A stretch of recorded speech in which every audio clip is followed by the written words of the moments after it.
Jeff Jarvis, author, blogger, visionary. The journalism professor leads the flagship program Interactive Journalism at CUNY. At the age of 50, he began blogging and commentating media change at buzzmachine.com. His fresh, provocative views rock the media business. By now, Jarvis is considered to be one of the most important experts in current media critique.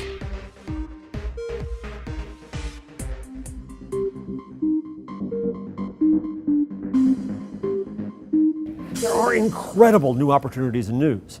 New ways to gather news, new ways to make it more collaborative, new efficiencies that come thanks to the link. Do what you do best and link to the rest, I often say. A whole new structure of media and a whole new way to look at the business of news.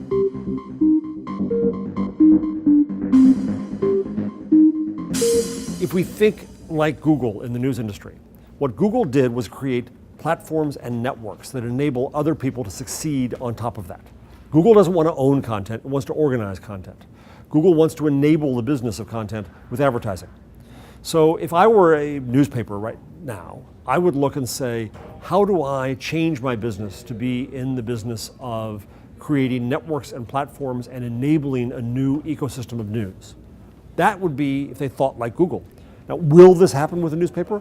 No, probably not, because you have a newspaper that may have 1,000, 1,500 employees. It's not going to be remade into a company with 10 employees or 100 employees or something much smaller.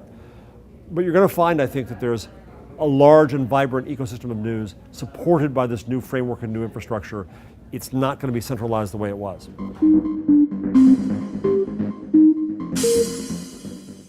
Well, online demands that you specialize.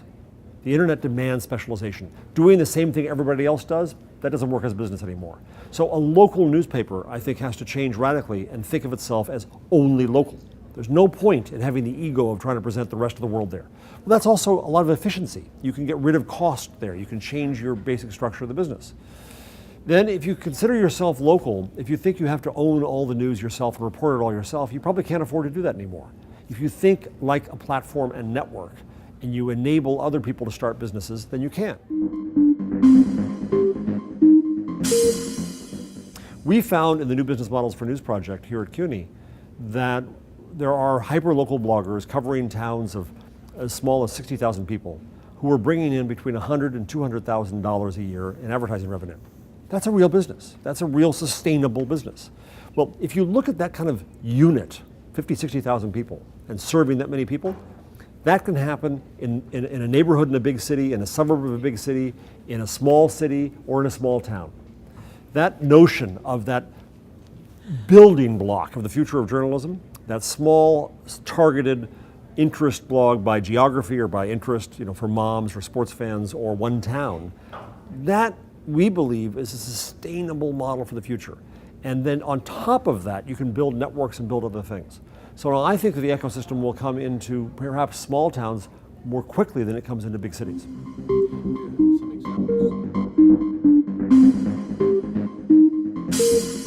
In the US, you have a number of new news organizations started in cities like inside San Diego, MinPost, New Haven Independent. Now those are all efforts to create a new kind of newsroom, and they're all not for profit. They're all trying not necessarily to make money. We believe there's the opportunity to make money at this and to be sustainable as a business, a profitable business.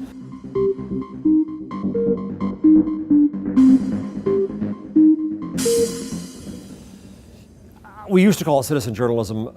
Journalists got mad at me because they said, well, I'm a citizen too. And I think that it's a mistake to define the act by who does it.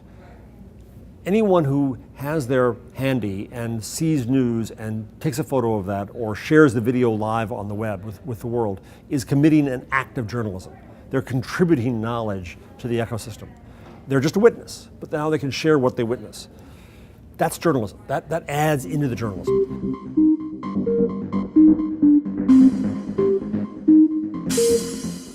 I'm not against print.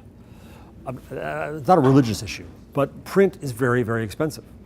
Print brings with it also limitations. You can't update it and correct it and distribute it easily and talk about it. And so there are advantages to online that the world just sees. But it's more than trying to judge what's good or bad.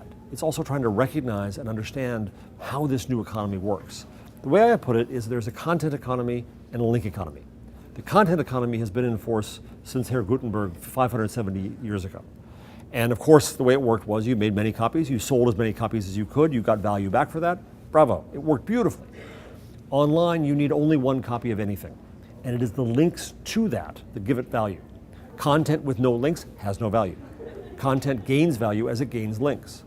So in the economics of online, we have to look at how both parties, the creator of the content and the sender of the link, both add value to an equation. That's why I think that publishers are way wrong when they look at Google and aggregators, including Life, where I work, and bloggers, and complain about how people who are linking to them and quoting them are stealing value. They're doing the exact opposite. They're adding value. And it's up to you to figure out what to do about that. Now, this link economy brings certain imperatives, certain requirements. One is that you have to open yourself up on the internet, or else you're not going to get links and clicks and people won't find you. Two is that you have to specialize, do what you do best and link to the rest, because you can't be all things to all people anymore. Three is that he or she who gets the links has to figure out how to benefit from them, how to monetize them. Those become the new imperatives of this link economy, and it operates very differently from the old content economy, and that throws people. So the issue to me isn't paper or not, online or not. The issue to me is we are already in this new linked digital world. It operates under entirely new and different rules. We have to understand those rules, and to try to change them or swim upstream isn't going to work. That's death. And that's what newspapers are doing too often, is they're trying to preserve their old rules in a new world.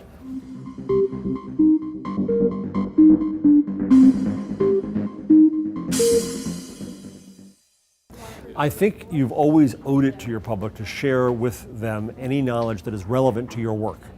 Right? If you cover religion, your religion may have a factor. Now, there are many benefits to publicness because you cannot connect with people unless you give of yourself.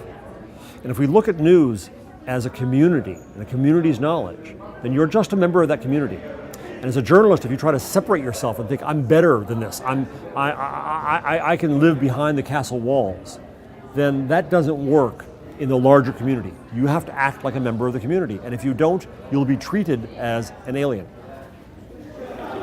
Good.